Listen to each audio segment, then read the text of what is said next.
All right, our title tonight, for those that are writing this down, is After These Things. After These Things. What does that have to do with the message? Nothing. After these things. I must confess, I fell asleep as soon as I got home. I don't know if I'm getting older, I don't know what it is. I crashed, and then we ate, and then I fell asleep after. Out. And then I decided I'm going to go fishing. And soul winning is like an end of fishing. I gotta go fishing. So I decided to come here and fish before service. And if I caught anything, I'd just go on a stringer in the pond. But there's nothing in the pond. And I guess I could use that as an illustration after these things. It says here, Paul departed from Athens and came to Corinth. Now, Lord, bless our message tonight. And that you would use it for your glory, for your honor, and that we would become better understanders of soul winning, and maybe become better soul winners as a result of all of it now. In Christ's name, amen and amen. What advantages did Paul have over us? Anybody know? He was a lawyer. He was a lawyer? Yep. Trained in the law. He was a Pharisee, so he already knew the Bible pretty well. All right. Okay. He didn't have a wife. Doesn't mean you couldn't know the Bible. That was not. He was forced. Huh? He was forced. He was forced? Well, he was a Pharisee, so he was forced to know the Bible. Oh, forced to know the Bible. Were you forced? Yeah, go ahead, Dana. It seems to me that he has a perspective of both sides. Okay, a perspective of both The sides. Jew.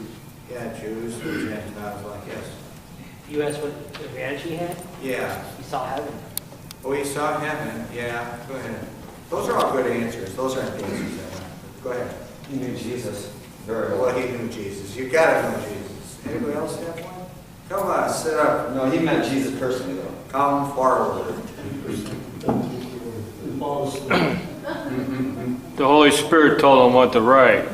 The Holy Spirit told him what to write. Well, let me give you some advantages that he had. He wasn't married. That was an advantage. And because he wasn't married, he doesn't have this anchor. Well, by the way, we did buy 2 anchors for the canoe. Just think of that. We bought 2 anchors. And we did use the one. We did use the one, but we could only anchor to shore. And probably it would have been a disaster if we anchored in the middle. But we can make this canoe trip still part of the sermon. Is Paul could travel around, right? He could travel around, where you and I don't have that advantage. You and I aren't traveling people. We're kind of anchored where we are. Even if you're single, you tend to be anchored where you're at. You don't travel around. If you're traveling around and you're going through, let's say, Lake Erie for fish, and you take a net, you just drag it around, right, and catch fish. The first fish that you catch, or as far as fruits and vegetables, the first ones are called the what? That you get. First fruits. First fruits, and then comes the what? After the first fruits. The harvest, and then after that is what we're getting. We're getting the gleanings. There is a disadvantage to fishing like that. Is if you're not in a boat, you're locked. What locks you in if you're not in a boat? The land. Land. You're locked in here. If I'm down here by the tunnel, by the way, if you don't go down there, you won't have the advantages. I had brought Benji and Noah in the other day. I was cleaning up the shop, and I sent them over the hill. I was just too pooped. It was too hot for me to go over the hill. I said, go over the hill. So I watched. They then went down there. But if you don't go down there, you're not going to get the blessings of being down there. What did they catch? Anybody know what they caught? Trout. No, they didn't catch anything. Nothing. You'd have to have a seine that could just. They caught nothing. But Noah brought home the jawbone of a deer. And you may say, well, you know, I mean, the unfortunate thing, the boy had found that. But for a little boy, that's a big deal. They're sitting right on the dining room table there, and they found a feather. And it could be an owl feather, a hawk feather, or an eagle feather. And they mentioned maybe a turkey feather. I think it's a hawk. It could be an eagle, a hawk, or an owl feather. But if you don't go down there, you're never going to find anything. I went down there. Did I go down there Monday night or Tuesday night? I decided, I was done with the day, and I decided I'm going down there. How many fish did I catch? Zero. I mean, it's not that big an effort going down there. The only reason, if I go down in there, it's so that I don't kill myself going down in there. But coming up is another thing, you know, and you've got to trudge out of that hole. But I found an 8-point buck down there. Was in the creek. It's on top of my portrait. The idea is if you don't go, you won't have any blessings. So I went down there. It was right by the big statewide ticker taper that measures the level there. It constantly is working, measuring the creek height. But there it was. And Benji said, well, I told you saw hammers. I thought they were hammers. Well, I was down there with them before. I didn't even hear them, but I pulled them out. And we're hanging them up. I don't know if the wife is happy about it, but they're going up in the kitchen. They're bigger than Ben's racks. And he has a 10-pointer.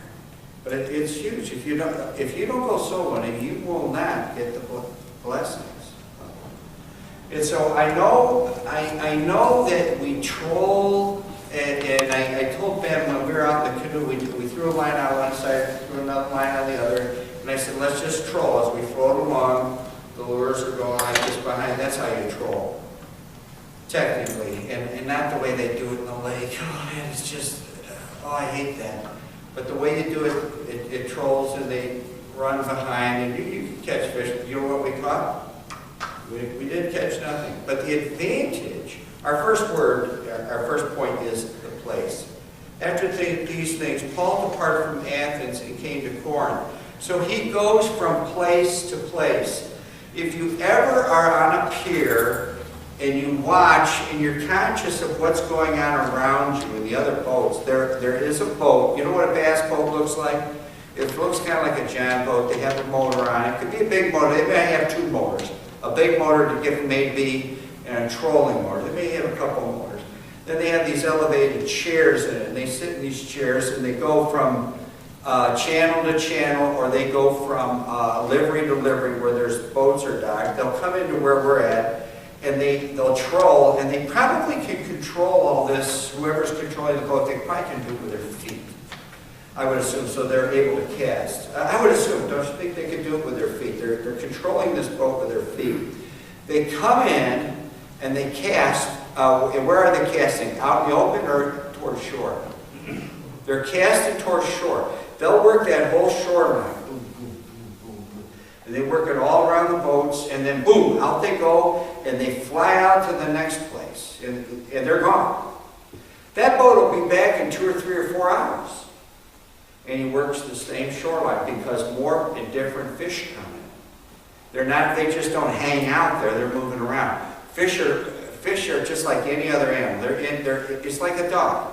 They're interested in this, that, and the other thing. What's the very first thing the dog's interested in first thing in the morning? What you're interested in? Food. They're interested in food. Where if there's no chubs down here and there's no food, they went someplace. So you say, well, the river went up. Well, where did the fish go? There's no fish here. Where did they go? You say, well, they didn't get washed out in the Cuyahoga. They're not in the Cuyahoga. And they didn't get washed out the lake area. They're in there. They just follow the food around. They get in a hole someplace and hunker down until the water goes down. And they just follow the food around. If I don't see any chubs there, I say, oh, well, I'm going to throw it out here 50 or 100 times and I'm not going to catch anything. If I see food, if I see little chubs, or if I see little smallmouth at my feet like that, well, there might be a few in there that are big, and I'm going to catch something. But we go from place to place, and Paul had that advantage. He went from place to place. He's getting the first fruits and maybe even some of the harvest, but he's getting the biggest and the best because he's able to go around and troll everywhere.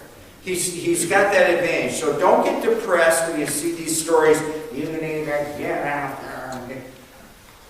But our place is Bedford. We are right now in Bedford Ridge. Is Bedford Ridge different today than it was 30 years ago? No. You wouldn't know. Well, let's go on the assumption. What do you think? I would say yes. Is it different than it was 50 years ago? The demographics change. People come and go. Bedford changes. 20 years ago, Dana, I was meeting the parents of the kids that we went to school with. 20 years have come and gone. Where are those parents? They're probably dead. Across the street. They're across the street. And I think of where Peter Biltz was right over. I knocked on her door. Peter Biltz's mother. Jim, I can't think of his name now. Oh, not Jim Cross. Jim, not Jim Churns. I can't think of it. He lives right on this, the one with the chimney that was coming down. I met her. I can't think of her name right now. But this house has been sold, gone, man. She's gone. And so people come and go. When you think of Rocky River, what comes to your mind, Rocky River? Anything come to your mind? Pardon? Oh, the marina? Really? There's a marina? They're right on the river, or on the lake. I personally think of money. Money. When you think of Bradwell, what do you think of? Money. Think of Shaker Heights. Think of money. But these areas change. It's constantly changing. And to say that we shouldn't fish in that area is wrong. So we have yet to fish really. I don't think we've ever fished in Bedford Ridge. We're fishing in there this year. We've met all kinds of Christians, all kinds of very pleasant people. I think it's been the fewest turn-offs that I can really remember in a long time. And every other door has got no soliciting. The no solicitor tags, they must have been passed on. They must have been paying people to take them because they're up everywhere. But don't be discouraged. I always not, man, we've met all kinds. The first thing we identify is we make sure they know that we are not what? Mormons. Jehovah's Witnesses. We identify ourselves, who we are, who we represent, and so on. And we have had really, really good visits. And because of the demographics, a good portion of them are saved, and they are going into the inner city to their old churches. They stay faithful in. But the place is Paul went from place to place, and he was done at Mars Hill here, and we cannot say that he was very fruitful there. He caught a couple fish, but he left that fishing hole and goes to another fishing hole. So sometimes it pays to go to another fishing hole. Once in a while, for the wife and I, when we're talking about physical, not soul winning, but physical fishing. If the bait store closed up, we're forced to buy bait somewhere else. They'll say, well, where are people? And I'll ask, where are they catching fish? Well, they're catching fish here, they're catching fish there.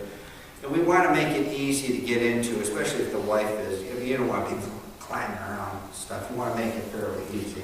But the place is so important.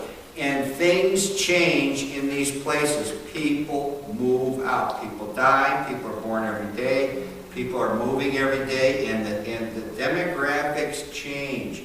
All right, so it goes to there from the place to, and found a certain Jew named Aquila, born in verse 2, Pontus, lately come from Italy, with his wife Priscilla, because that Claudius had commanded all Jews to depart from Rome, and came unto them. And because he was of the same craft, he abode with them and wrought.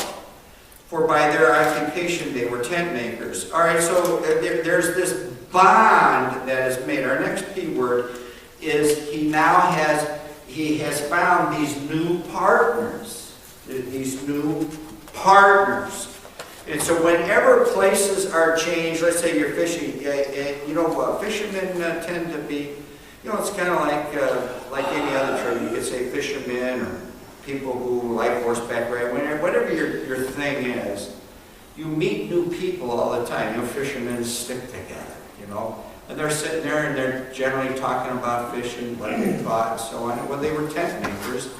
And they got along right away. Hey, you make tents too, Hey, and there was this immediate bond. Now, it doesn't say that Priscilla and Aquila are saved. It just says that they're kicked out because they were Jewish. Now, the assumption here, these are very close partners in the end with Paul. So we assume that there's a connection here made, that they are saved Jews. And we assume that. So that assumption is being made, there is new partners. And so whenever new partners come around, it's like a spark for the church. When new people show up, there's new topics, we can tell old stories become fresh stories, and so on in a partnership like this. When things do change, but then the new things can take over. I remember we used to go out here where Jogga Lake is, just north of that. I forget some of the roads that go out there, the names. We'd go out for a Sunday ride. And now some of you are West Siders here, so you're not familiar with the East Side, but the Chagrin River, there's two branches. Aren't there two branches to Rocky River? There's two branches. And there's the same thing, there's usually 2 or 3 Ys that come in to form the main river. There's a west branch and an east branch of the Chagrin River. Now, it could have been the same on the west side as it is the east side. There used to be a place called, I think, Chagrin River Beach. We would drive by this thing, and there was this archway. It looked like a movie, 1920. My dad said, well, on a Sunday afternoon, you'd drive out to Chagrin River Beach, you'd park your car, you go through, it's like going to Jogga Lake. You'd go to this thing, and there was a beach there on the river.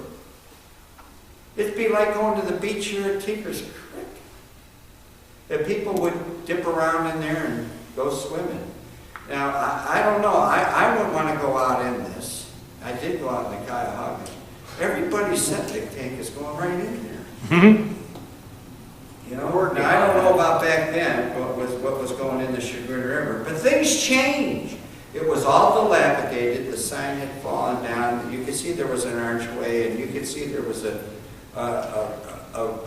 beach there. And at times, what would take the beach out? A flood, probably. Yes, sir. A flood comes. The very first time we went down into Cuyahoga to go really do some real fishing, I remember we ate at Denny's up here on, I don't know. Hey, it was better back then. I think we ate at Denny's on Rockside Road, and we got the fishing yard, took the whole family in there, and we got on this beach. Well, that beach is gone. There was a big flood down in Cuyahoga, washed it all out. The shifting sands of time, right? It shifts around, those things shift. So he finds this new place, and he finds these new partners. And they are going to be very, very instrumental in helping him. But they're not out and about with him at the time. Now, if we go to verse 4, and he reasoning in the synagogue every Sabbath and persuaded the Jews and the Greeks. So he goes about his normal fishing tactics. He goes into the synagogue, which is his usual way to fish. So when we went fishing out at, I want to say Marblehead, we were on Catawba Island. I think we ended up at Marblehead. There is a lighthouse there. I don't like going there. In fact, I took you boys there once when we went camping with the D's. And we went to the lighthouse. We didn't catch any fish. They were catching white bass. They cast out this thing. I don't know what it is. It's a white thing, and it's got this red end to it, and they cast it way out. But they were catching these white bass. I've always wanted to know how to do that and do it. I did buy the rigging for it, but I never actually practiced doing it. So he is still using the same technique That he always did. If my dad taught me how to fish, and I've always fished the same way ever since. Some guys fish with, we never fish with a spreader. And so now if I go perch fishing, I might throw a spreader on it because, well, the other guys are throwing one on. We never did. I always fish the same way. So Paul is out there and he goes to the same fishing hole that he always goes to. He goes to where he has had past experience and past luck. And we know it's not luck, but he goes to the synagogue and he's there persuading, not pounding him over the head with the Bible, but he's there persuading. But persuade men. So the persuasion of Jews and Greeks alike, Jews and Gentiles alike, he's there persuading people, and he's doing the same old that he's always doing. There's nothing wrong with that, passing out tracts. It was Jackie that was here, and I said, well, what I do is I put a tract in an envelope when I pay a bill. And Jackie said, wow, I never thought of that, because she's from a different era. How does she pay her bills? She pays her bills online, and she probably never even thought of ever paying a bill through the mail. And I can't even imagine doing it the other way. And she said, wow, that is really unique. You know, I really got a charge out of that. So it was persuasion, and he's persuading people, and he's still doing it and fishing with the same tackle that he has in his box. Their persuasion. Then along comes two people. In verse 5. So along the way, and let's say in this church, it's the same people, and occasionally we get new people. We get a Priscilla and Aquila in the church, and but then occasionally somebody comes in that we've known for 30 or 40 years. Well, look at here. When Silas and Timotheus were come from Macedonia, see, the proven were come. The ones that Paul had experience with before, had been fishing with, and soul winning in the past. Silas and Timotheus were come. Those that were proven fishermen had come. Probably Paul was sent in advance. Probably there was somebody was getting beat. You know, they usually said, Paul, you're out of time. You need to leave. And we'll catch up to you. Don't ask me how there were no cell phones. There were no GPSs. How did they find each other? But they did. They found each other. Ever think of that one day you might get separated from somebody? I think it was Sonny. Sonny was in Parma Hospital. He had croup, and I never knew what croup was until I heard the cough. And he ended up under an oxygen tent. He was there for about a week. And I was in the, I've told this story before. I was in the breezeway, and the wife was upstairs. She was coming down with the kids, and I was to watch for them. They walked right past me, and I never saw them. And I thought, well, what if I was in a foreign country or something, and we get crossed up, and it's possible you'd never see me again. I don't know. I think that's true. I bet people have had that actually happen to them. They get crossed up and they never see each other ever again. Well, the proven had come along. Silas and Timotheus were come from Macedonia. And so what had happened when the ones that had proved themselves in the past, it gets Paul riled up. And Paul was, our next word, our fifth one is, he was pressed in the Spirit. This pressed him and to testify to the Jews that Jesus was Christ. He's right back to his old fishing ground. And he's pressed in the Spirit. I was pressed just before service. Well, why don't you throw a line in? Anyway, I'm thinking, well, if I don't catch anything, I got to go down in there. And now I don't know. I don't know if there's something wrong with me. I really get out of breath walking up that hill. There's a path all the way down. I mean, it's not like you got to battle your way down or battle your way up. It's an easy walk down, and it's a little harder coming out of there. Every time I go down with Sonny on, we get down there, and he says, I can't believe I'm down here. And when we go to the river, he says, I can't, it's hot, and then we're down at the river. What are we doing here? Catching these ugly catfish. Those poor catfish. They're not so good. They're fun to catch. The pressing, and he was pressed in the Spirit to go and testify to the Jews that Jesus was Christ, was Christ. So he's pressed to do that. But there comes a time when we have to say, we need to find new fishing grounds. This is where our next one comes up, the parting. This is when he shakes his garment and says, I'm done with you Jews. It could have been dying out. The first fruits had already come in. And Paul doesn't want clean ones. Paul wants to catch a big catch. And so it comes time when it was the parting. And so I think about that. Things do change and communities change. Now you West Siders don't really have a thought about Macedonia. What do you think of when you think of Macedonia? Walmart. And please, be honest. You're not going to insult me. Go ahead. Well, 40. Pardon? The boonies, okay. Would it be on the radio? There used to be, I don't know what state, WGR or WHK or WKYC. There was somebody, they would come on. It was like the days of Chicken Man. He's everywhere. Yeah. Back in those days. Gary D. No, Wixie. That was Wixie. Chicken. Oh, was it Wixie? Wixie did that? Yeah. Well, they would make a call in. Uh-huh. They would always call Macedonia. Anybody remember who they'd call Macedonia? Obviously, they would call Macedonia. This is so-and-so at the field station in Macedonia. All it was is a city hall, this little building. Yes, go ahead.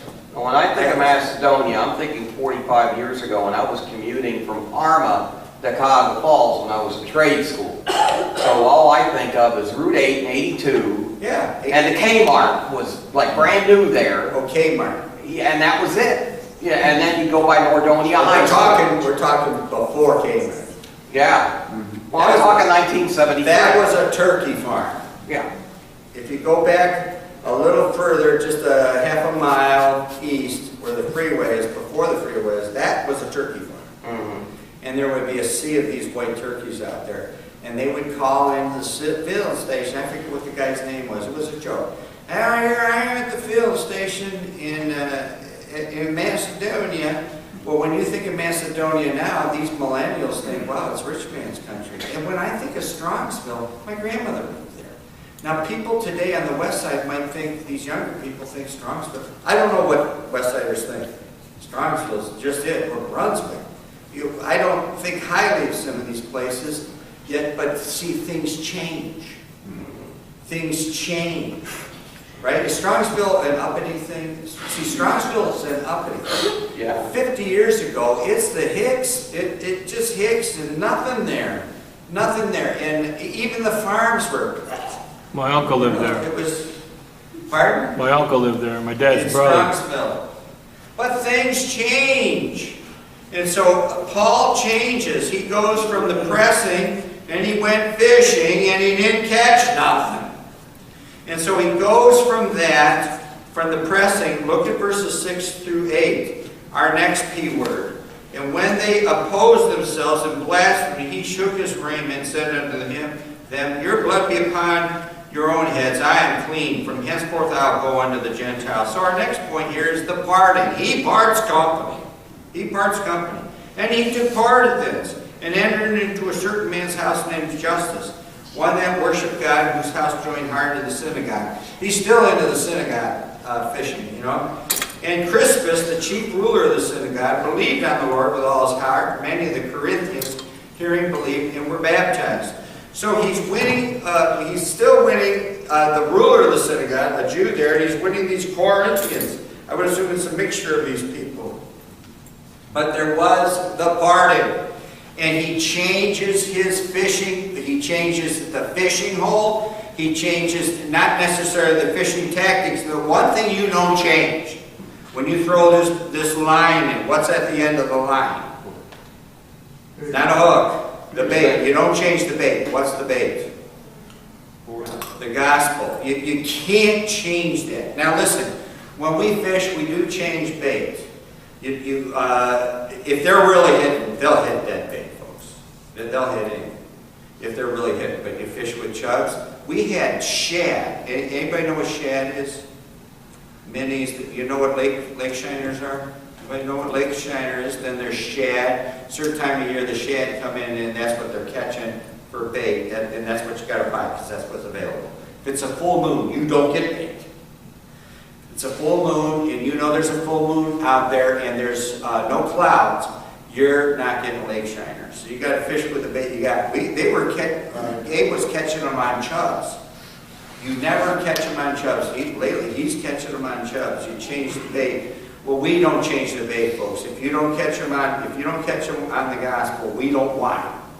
It's got to be with the bait. Chicken livers, chubs, shad, lake shiners, crawlers, and fake bait, lures. You know, those are the 5 main ones that we use. But the parting, he parts company. And so we can fish in Bedford. We hit all the nifty, thrifty little streets here in town here where all the older section of Bedford is. We've hit it 2 or 3 times. And like I said, some of our classmates, the parents, are dead now. They're dying out, folks.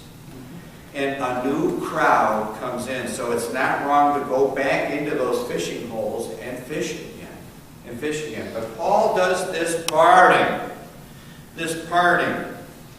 Verses 9 through 10. Then spake the Lord to Paul in the night by a vision. Be not afraid, but speak, and hold not thy peace. For I am with thee, and no man shall set on thee to hurt thee. For I have much people in this city. So he has been received. Give me a good P word for that. What did the Lord give him? He gave him a what? A P word there. That would work too. The promise. He gave him a promise. I have much people in this city. It's kind of like, well, I didn't catch fish down there tonight, this afternoon, but I could go down there tomorrow morning and I might catch something. You know, I'm always hopeful. Every time I go out soul winning, I'm always hopeful. I mean, we don't gather here to go soul winning and I say, well, we didn't catch anything last time, and we're not going to catch anything this time, but we got to go anyway. You know, I mean, I'm always hopeful that we're going to catch something. Is the poor lad out? I mean, he is out. He's out for the count. Well, that he has become a soul winner. Luke has become a soul winner. Grayson has become a soul winner. And they're out there carrying they're carrying the heavy bags. They're carrying the heavy bags. We need to get out there and go soul winning. The promise, he has made us a promise, and we need to go out there and hope that this promise will be fulfilled. Amen? We need to get out there and do that. I have much people in this city. The promise. And then it says the promise, no man's going to hurt thee. Now back in Acts, I think it's Acts 14, what happened to Paul there? He got set upon, they stoned him, and they gave him up for dead, right? Wouldn't he be a little hesitant? If you got stoned to death, you would be a little hesitant. Man, I want to stay in one piece here. You know, I'm willing to go soul winning, but I want to make sure that I stay in one piece. But Paul, so he makes him this promise. So I could see the Lord giving him this promise that no man's going to do you any hurt. When was the last time you got beat up? Oh, soul winning. We were threatened once. What's the name of that boy I would go with? He was on our bus. Dave Farley. We were threatened. I did tell the story, man, and I mean it was verbal, and I felt the fear. You know, I didn't really want to get trounced. And then I felt responsible for Dave Farley. He probably would have been protecting me.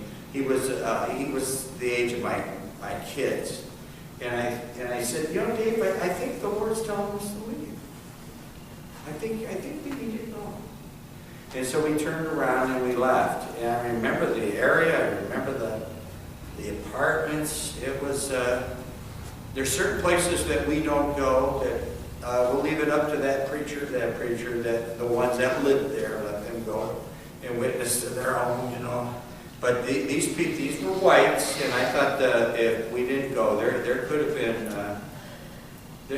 been some violence there, you know. But it was time. I heard my mother call. It was time to go. You know, the promise. But there is. I have much people in the city. The people that we are going to catch with the gospel. Our job is to be faithful in putting out the tract, witnessing, and just being a good testimony. I did drive the coupe in. It's not a coupe. I don't say sedan. I drove the sedan in. I was a little low on gas. I stopped, and I've been up to that place quite often. And I put $7 in. He said, well, why didn't you fill it? I don't know what it takes. And I can't tell. You know, so I just, I only had $9 on me, so I went $2. So I put the 7 in, and he goes in there. What are they up there? Muslim, Indian? What are they? Where? This gas station right here. What, the Marathon or the one across the street? No, this is Oh, yes, the Sunoco? station. Indian, I don't know what they are. And he said, I give him the mic, I said, whoa, what is that? I said, it's a 32 DeSoto. But it isn't. It is, but, you know, he thinks it's got this sewing machine under the hood. And he goes out there, he said, can I open the door? And I said, yeah, you can open the door. He didn't open the door. He looked, and he said, wow, red leg room. I don't know why he's never noticed it before. I go up there and I see him all the time. But he's looking at it. Well, listen, I've got Jesus Saves on there, and it's going to stay there.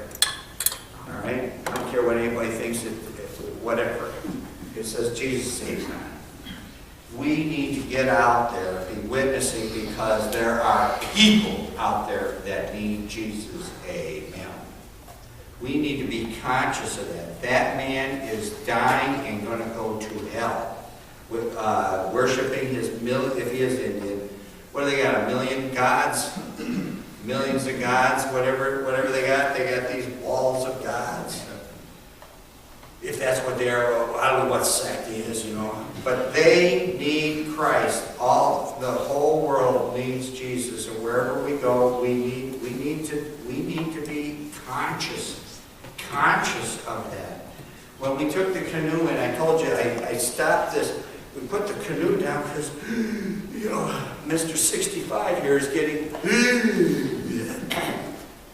And so Mr. 72 came up behind us. It was this big black guy, and he had his backpack on. He was going for a hike, and he said, well, I'll help you guys. Yeah, you don't have to. He said, no. So all 4 of us, we carried it down there, carried it over where we're going to go in. I got talking to him, you know, and he said he was saved. I asked him if he was, if he knew Jesus. And I said, well, I'll see you in heaven. And then we went off on our little journey. You know, the people, we must be conscious of people that we meet to drum up a conversation and be able to talk to them. Now, I didn't talk directly to this guy, but that black guy directly talked to me. We need to be able to do that. I will say this for Starla. Now, I don't know what she's doing right now, but she's looking down and she's laughing and giggling, but she has the gift of blabbermouth. She really does. Now, last night I got a little short with her. We went in to get whipped cream, and she said, well, this little girl came up to me, and we went to Mark's. I didn't go in. She ran in, got the girl. She said, this little 3-year-old came up to her and asked her how tall she was. They asked her all kinds of questions. Starla, oh, you're so cute. No. Starla has the gift of blabbermouth, and she's able to drum up a conversation, and at times she is bold as brass to ask people, do you know Jesus? She's not afraid. And usually it's small children and girls. It's smaller children and girls.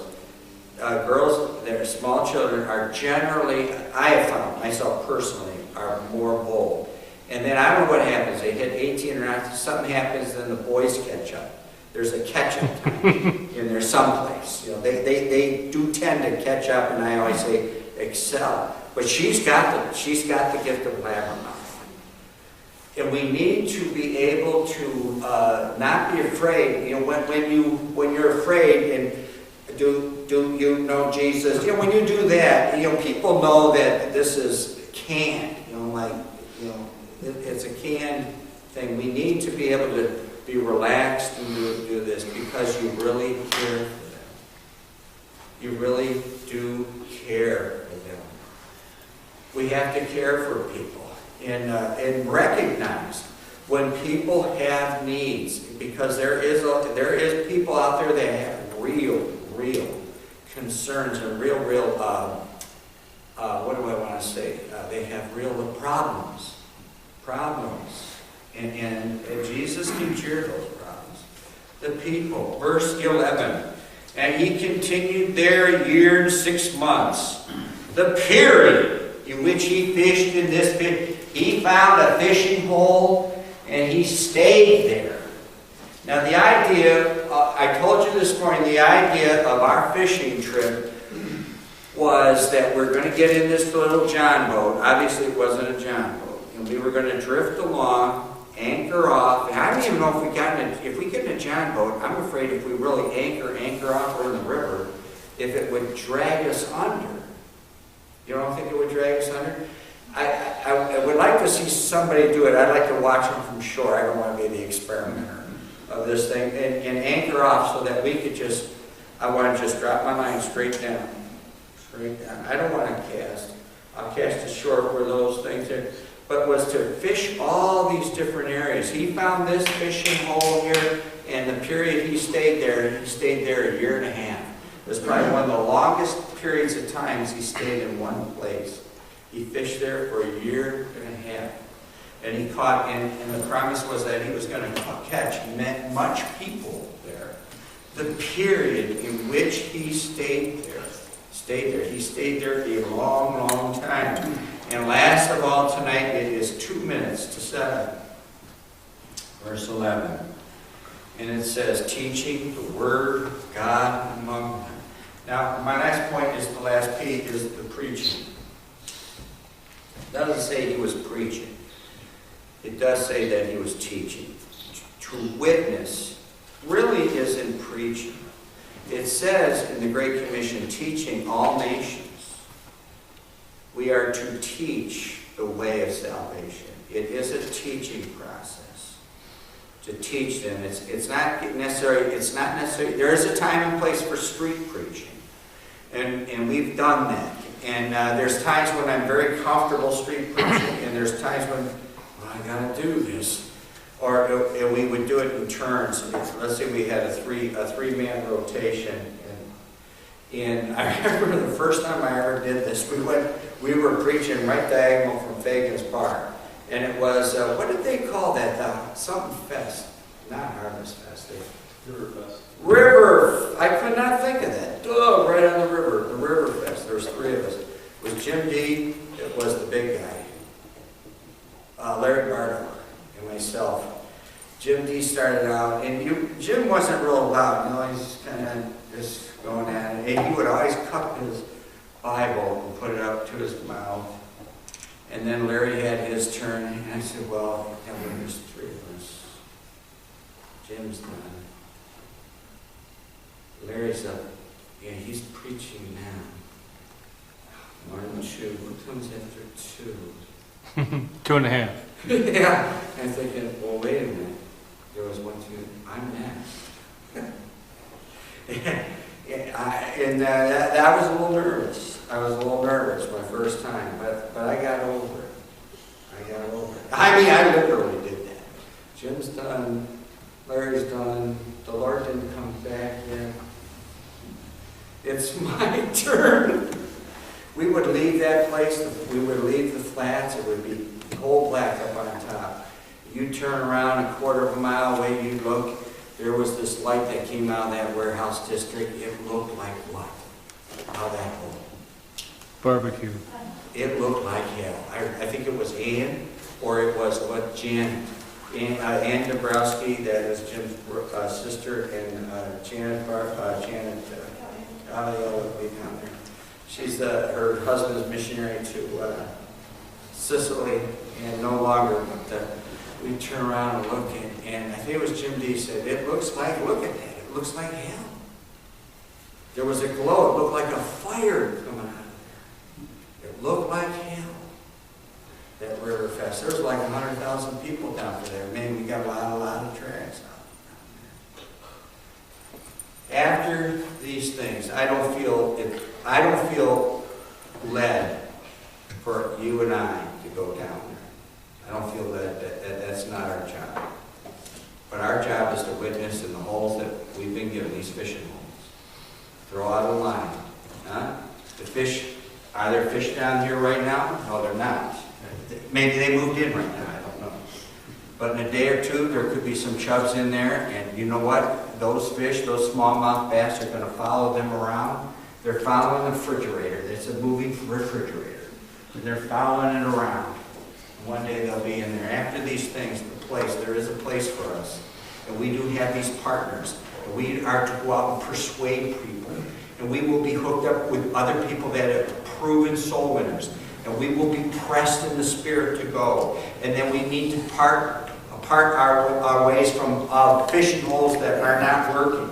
And the promise that God said we will be fruitful. And the people that are out there that need to be saved, and we've been given 10 if by reason of strength, and another 10 to make it to 80, the period in which we can be soul winning. Amen. And we need to get out there and just continually, methodically keep teaching the people, keep preaching in any way you can. With a sign, with a Jesus saves on your car. I mean, we stuck on the back of that van. I let my heart man go at it. I said, Jeff, he always liked, he said, his old boss, well, you got to do it this way. He said, Jeff, you're an artist. I just made sure he spelled Jesus saves right.